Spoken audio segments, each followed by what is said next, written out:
सभी साथियों को नमस्ते। आर के कोचिंग क्लास में आप सभी का स्वागत है साथियों। आज हम बात करेंगे पालमपुर में खेती। ठीक है साथियों, पालमपुर की कहानी के अंतर्गत आज हम पढ़ेंगे पालमपुर में खेती।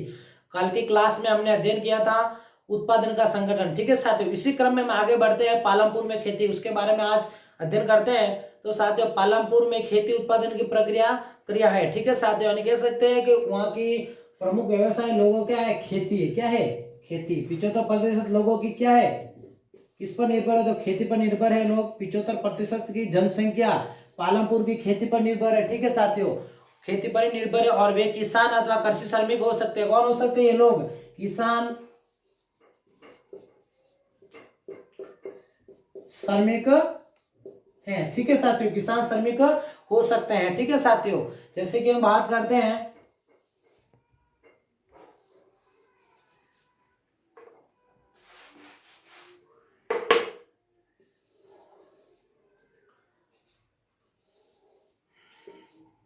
ये है 75% जनसंख्या खेती पर निर्भर है। ठीक है, और ये दूसरी बची हमारे 25% जनसंख्या। ठीक है, ये जो लोग है क्या करते हैं, गैर कृषि क्रियाएं करते हैं। क्या करते हैं, गैर कृषि क्रियाएं, जैसे डेयरी है वगैरह। ठीक है साथियों, ये कार्य करते हैं, गैर कृषि क्रियाएं करते हैं। ठीक है साथियों, 75% लोग जीविका के लिए खेती पर निर्भर है और कृषि उत्पादन में मूलभूत कठिनाई यह है कि खेती के लिए प्रयुक्त भूमि स्थिर है। क्या है, भूमि किसानों के पास अवेलेबल है साथियों। ठीक है, और पालमपुर गांव की कुछ बंजर भूमि क्या है, पालमपुर के लोगों ने क्या किया, पालमपुर गांव की कुछ बंजर भूमि को कृषि योग्य भूमि में बदल दिया। क्या बदल दिया, बंजर भूमि को कृषि योग्य बना दिया। ठीक है, बदलकर कृषि उत्पादन का प्रयास उन्होंने किया था। ठीक है साथ, ये बात हमारे सामने हो गई।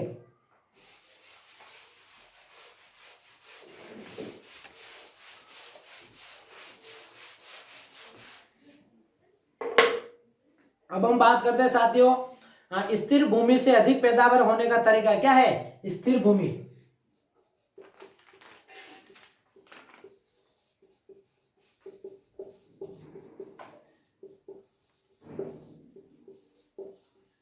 अधिक पैदावार।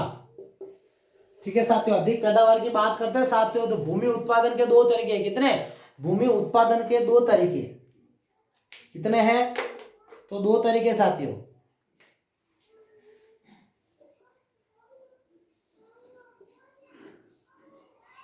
भूमि उत्पादन के दो तरीके हैं।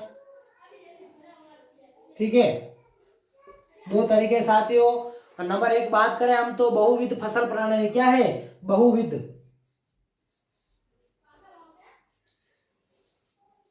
फसल प्रणाली। और दूसरी है साथियों हमारे तो आधुनिक कृषि विधि। क्या है दूसरी, आधुनिक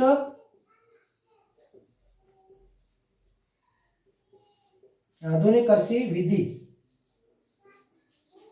ये बात हो गई हमारे सामने, भूमि उत्पादन के दो तरीके हैं। तो हम बात करते हैं सर्वप्रथम बहुविध फसल प्रणाली की बात करेंगे साथियों।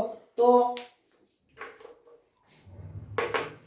बात करते हैं कि कोई भी बेकार नहीं छोड़ी जाती भूमि। ठीक है, और समस्त भूमि पर क्या हुई, कृषि की जाती थी और स्थिर भूमि पर अधिक फसल उगाई जाती। कहाँ, तो पालनपुर में। ठीक है, पालनपुर में। और वर्षा ऋतु में साथियों,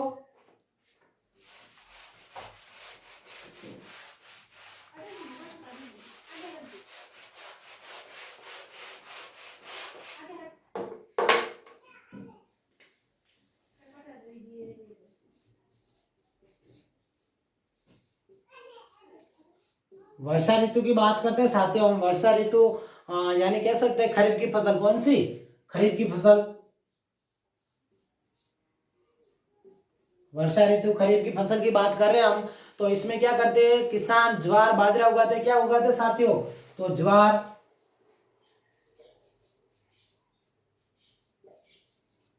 बाजरा वो उगाते थे। ठीक है साथियों, खेतों के अंतर्गत उनकी फसल करते हैं और इन पौधों को पशुओं के चारे के लिए प्रयोग में लाया जाता है। क्या करता है, इनके पौधों को पशुओं के चारे के रूप में प्रयोग किया जाता, पशुओं के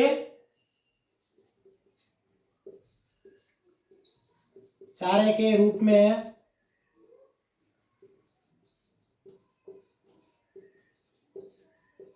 रूप में प्रयोग किया जाता था। ठीक है साथियों, चारे के रूप में प्रयोग किया जाता था। ठीक है, और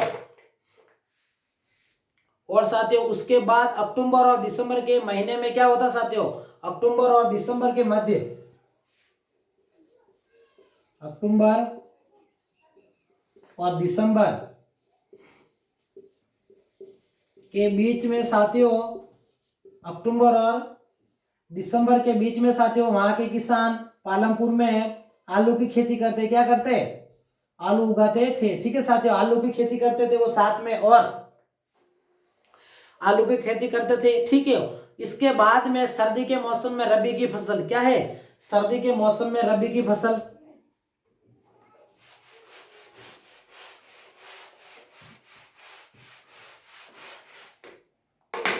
रबी की फसल की बात करें हम, सर्दी के मौसम में रबी की फसल साथियों, तो रबी की बात करते हैं कि रबी की फसल में गेहूं उगाया जाता है। क्या उगाया जाता है खेतों में, तो गेहूं। ठीक है साथियों, गेहूं उगाया जाता था। ठीक है, नंबर बात ये हो गई, गेहूं उगाया जाता था। और उत्पादित गेहूं में से क्या करते साथियों, उत्पादित गेहूं में से परिवार के खाने के लिए रखकर शेष गेहूं किसान क्या करते, रायगंज, शेष गेहूं क्या करते, शेष गेहूं रायगंज,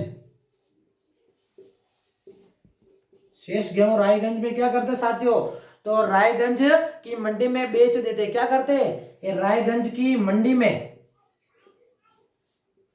मंडी में बेच देते थे। ठीक है साथियों, रबी की फसल को, ठीक है, गेहूं को, और यानी कह सकते हैं इसके बाद सर्दी के मौसम में रबी की फसल में गेहूं उगाया जाता खेतों के अंदर, और उत्पादित गेहूं में से परिवार के लिए खाने के लिए शेष गेहूं रख कर किसान बाकी बचे गेहूं को रायगंज की मंडी में बेच देते। ठीक है साथियों, ये बात हो गई। और आगे बढ़ते हैं, भूमि के एक भाग में गन्ने की खेती होती, क्या होती, भूमि के एक भाग में गन्ने की खेती,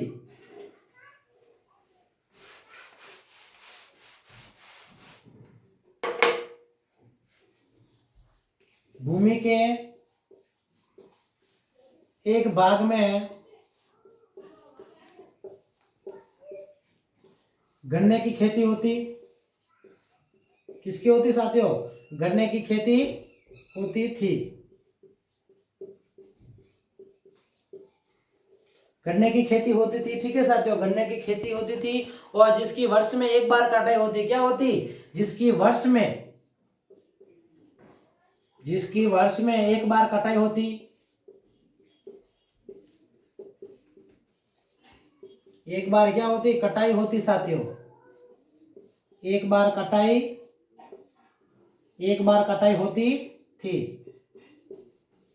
ठीक है साथियों, एक बार कटाई होती थी वर्ष में। और गन्ना अपने कच्चे रूप में क्या करते, गन्ना अपने कच्चे रूप में या गुड़ के रूप में, किसके रूप में, गन्ना,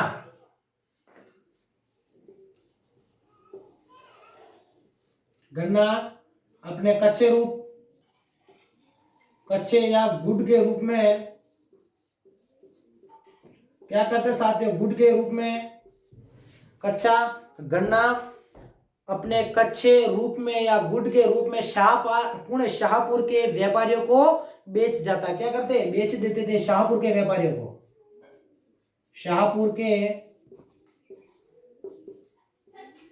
व्यापारियों को किसान ये गन्ने गुड़ के रूप में बेच देते। ठीक है साथियों, क्या करते, उनको बेच देते थे। ठीक है साथियों, ये बात हो गई।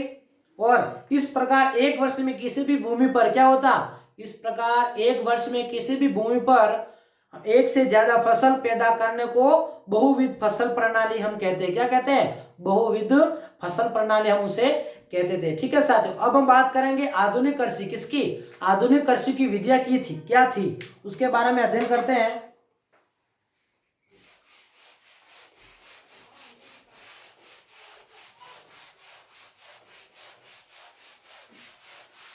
आधुनिक कृषि की बात करेंगे हम।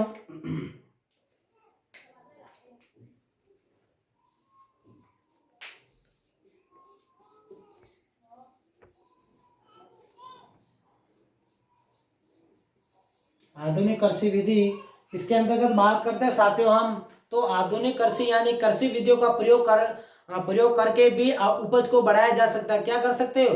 उपज को बढ़ाया जा सकता है आधुनिक कृषि विधियों के माध्यम से। ठीक है, तो आधुनिक कृषि विधियों में HY बीज उपयोग हुआ। क्या हुआ? आधुनिक कृषि विधि के अंतर्गत क्या हुआ साथियों? तो HYV बीज का उपयोग किया गया। किसका उपयोग किया गया? HYV बीज का उपयोग किया गया, यानी कह सकते हैं अधिक उपज देने वाला बीज। क्या है?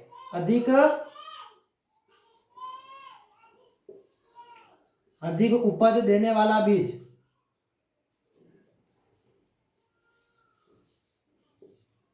देने वाला क्या है? ये HY बीज अधिक उपज देने वाला बीज है। ठीक है साथियों, यानी कह सकते हैं कि बिजली है, सिंचाई है, आधुनिक मशीनीकरण क्या है? जैसे कि बिजली क्या है? नंबर 1 तो बिजली है साथियों। बिजली के बाद में क्या है? सिंचाई, आधुनिक मशीन, सिंचाई, आधुनिक मशीन। ठीक है, आधुनिक मशीन की बात कर रहे हैं हम। आधुनिक मशीन के बाद में साथियों जैसे कि थ्रेसर है, ट्रैक्टर है। क्या है? Thresher, tractor. ठीक है, आधुनिक कृषि के अंतर्गत मशीन के अंतर्गत थ्रेसर, ट्रैक्टर, ये बात हो गई हमारे सामने। ठीक है, और साथ में रासायनिक उर्वरक और कीटनाशक भी इसमें शामिल होते हैं। क्या होते हैं? रासायनिक कीटनाशक, रासायनिक कीटनाशक, उर्वरक। ठीक है,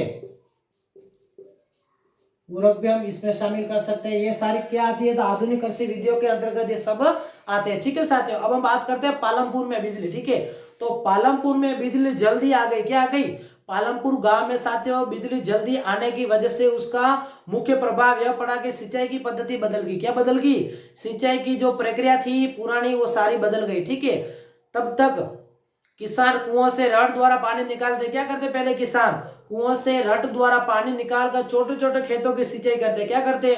तो छोटे छोटे खेतों की सिंचाई करते थे। और लोगों ने देखा कि बिजली के चलने से बिजली के से चलने वाले नलकूपों से ज्यादा प्रभावकारी ढंग से अधिक क्षेत्र की सिंचाई की जा सकती है। इसके कारण उन्होंने क्या कर दिया? नलकूपों का और बिजली का पूर्ण रूप से प्रयोग किया। ठीक है, और प्रारंभ में कुछ नलकूप सरकार द्वारा लगाए गए थे। क्या कर दिए?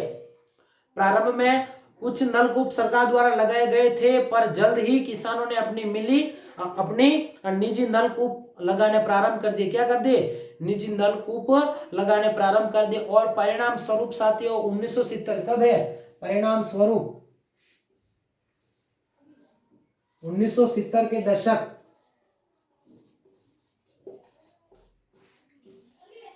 1970 के दशक के मध्य तक 200 हेक्टेयर। क्या हुआ साथियों? 200 हेक्टेयर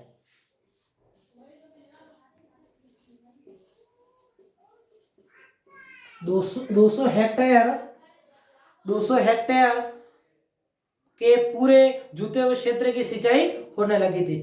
ठीक है साथियों, तो कैसे पालमपुर में बिजली और सिंचाई की सुविधा अवेलेबल हो गई और बिजली का प्रभाव क्या हुआ? सिंचाई की सुविधा पर पूर्ण रूप से पड़ा था। ठीक है साथियों, ये बात हो गई। अब हम बात करते हैं HY बीज।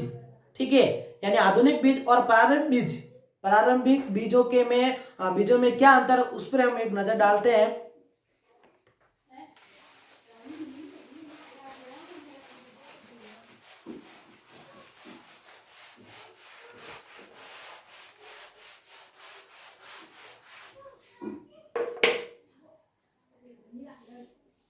HYV बीज और पारंपरिक बीजों में अंतर साथियों, इसकी बात करते हैं हम। ठीक है, तो ले लेते पहले हम नंबर 1 पे पारंपरिक। ठीक है, पारंपरिक बीज और दूसरी ओर लेंगे हम साथियों, एक सारणी तैयार हो रही है आपके सामने, HY बीज। ठीक है, HYV बीज। ठीक है, यानी आधुनिक बीज। ठीक है, इसकी हम बात करते हैं।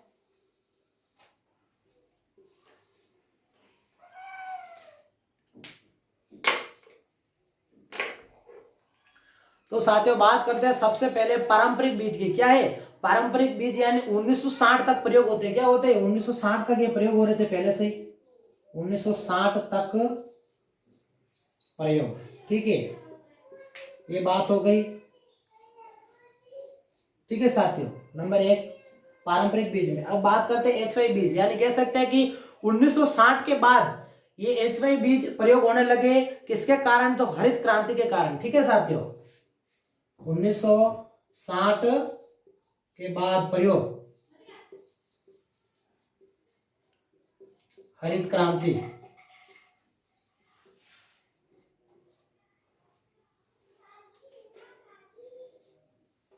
ठीक है साथियों, यह बात हो गई के बाद प्रयोग हुआ। और पारंपरिक बीज क्या करते साथियों? उपज कम देते थे। क्या देते थे? ये उपज कम देते थे। पारंपरिक बीज उपज कम। और ये जो बीज है HY बीज साथियों, ये बीज क्या करते साथियों? उसी भूमि पर अधिक उपज देते। क्या देते? ये उसी भूमि पर अधिक उपज देते थे। ठीक है साथियों, ये बात हो गई।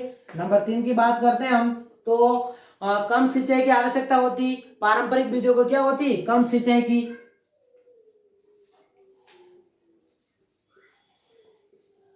कम सिंचाई की आवश्यकता होती।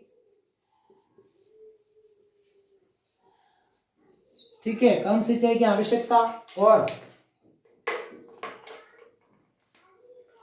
दूसरी ओर बात करें हम HY बीज, तो इसको क्या होता साथियों? अधिक पानी की आवश्यकता थी। क्या थी? अधिक सिंचाई की आवश्यकता, यानी कह सकते हैं अधिक पानी की आवश्यकता। ठीक है,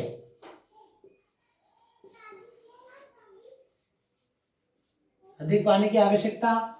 नंबर 4 की बात करते हैं साथियों, तो पारंपरिक बीजों में साथियों गोबर और अन्य प्राकृतिक खाद का प्रयोग होता। क्या होता? गोबर व अन्य प्राकृतिक खाद। गोबर व अन्य प्राकृतिक खाद, प्राकृतिक खाद का प्रयोग होता।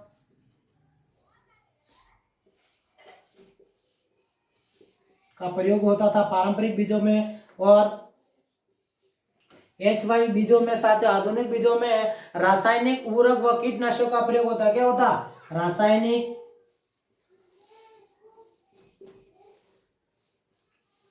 उर्वरक,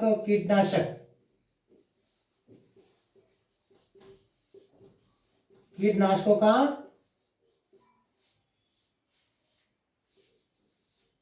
प्रयोग होता था।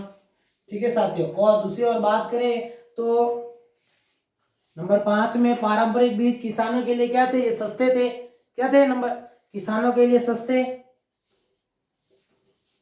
किसानों के लिए ये थे पारंपरिक बीज सस्ते।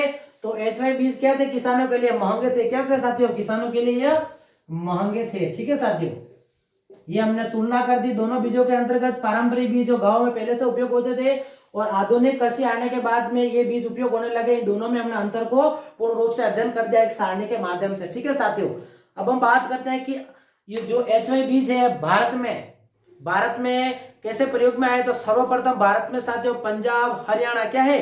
पंजाब हरियाणा और पश्चिमी उत्तर प्रदेश के किसानों ने आधुनिक कृषि विधियों का सबसे पहले प्रयोग किया। क्या किया? आधुनिक कृषियों का सबसे पहले प्रयोग किया था। ठीक है,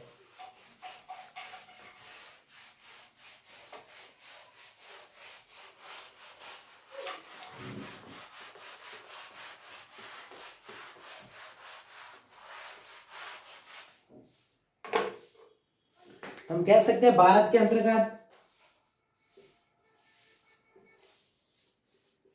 भारत की बात करते हैं इसमें पंजाब क्या है साथियों? पंजाब है नंबर 1 पे। पंजाब हरियाणा क्या है साथियों? पंजाब हरियाणा, पंजाब हरियाणा। और पश्चिमी उत्तर प्रदेश क्या है? पश्चिमी उत्तर प्रदेश, पश्चिमी उत्तर प्रदेश।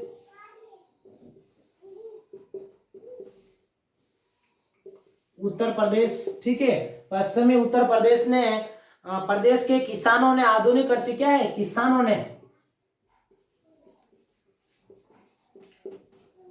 ने आधुनिक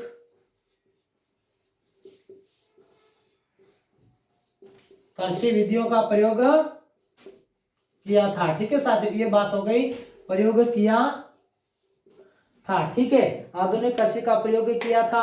और बात करते हैं हम, इन्होंने HY बीज, रासायनिक उर्वरक, कीटनाशक आदि का प्रयोग किया, जिसे जुताई व कटाई के लिए मशीनें खरीदनी पड़ी, जिसमें गेहूं की ज्यादा पैदावार प्राप्त हुई। क्या हुई? जिससे गेहूं की ज्यादा पैदावार हुई थी। ठीक है साथियों, HY बीज की तुलना कर दी, भारत के संदर्भ में बात कर दी हमने। अब हम बात करते हैं वापिस पालमपुर गांव की। ठीक है, पालमपुर गांव के अंतर्गत बात करते हैं, यानी पारंपरिक बीजों से कितनी उपज हो रही थी और HY बीजों से कितनी उपज होने लगी, उस पर हम एक नजर डालते हैं।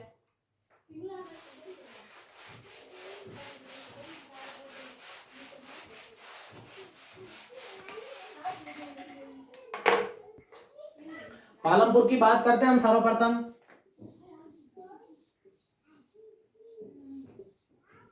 पालमपुर की बात करते हैं साथियों, तो डायग्राम से हम समझते हैं इसको। ये थे पारंपरिक बीज। ठीक है, दूसरे हम लेते हैं HYV बीज। ठीक है, इन दोनों में हम तुलना करते हैं। पालमपुर गांव में क्या होने लगा, किस माध्यम से, कौन से बीजों से ज्यादा पैदावार हो रही थी साथियों? तो पारंपरिक बीजों की बात करें हम तो 1300 किलोग्राम प्रति हेक्टेयर पैदावार होती। कितनी होती? 1300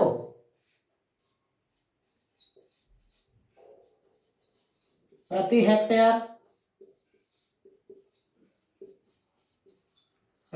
क्या होने लगे साथियों? पैदावार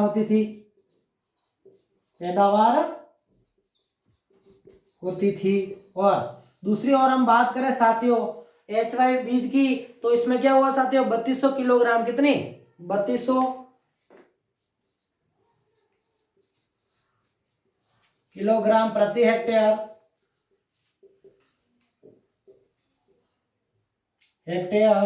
पैदावार होती थी। ठीक है,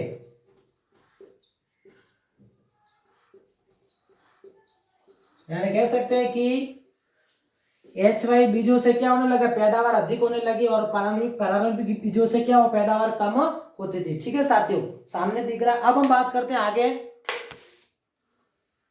कि साथियों आधुनिक कृषि विधियों के हानिकारक प्रभाव क्या हुए।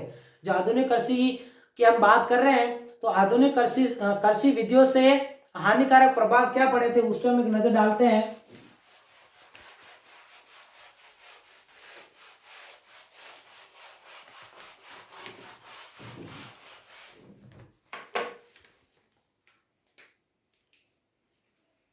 आधुनिक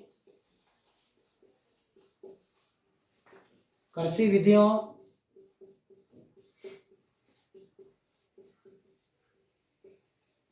के हानिकारक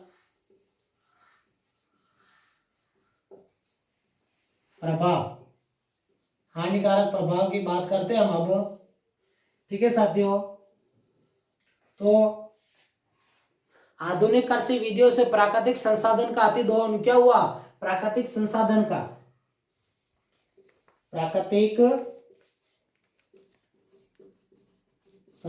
का अतिदोहन हुआ। क्या हुआ? अतिदोहन किया गया।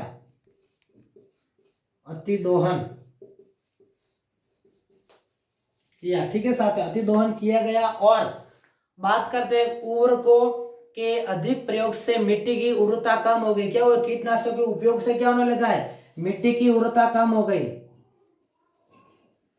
मिट्टी की उर्वरता कम हो गई।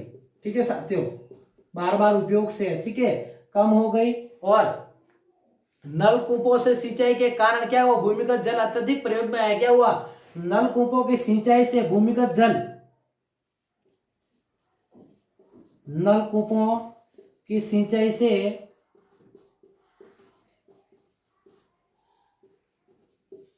भूमिगत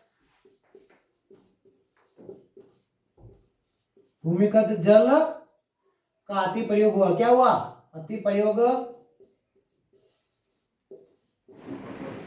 प्रयोग हुआ। ठीक है साथियों, भूमिगत जल का अति प्रयोग हुआ। ठीक है, इससे भूमिगत जल स्तर कम हो गया। क्या हुआ? इससे क्या होता है? तो भूमिगत जल का स्तर कम हो गया। क्या हो गया?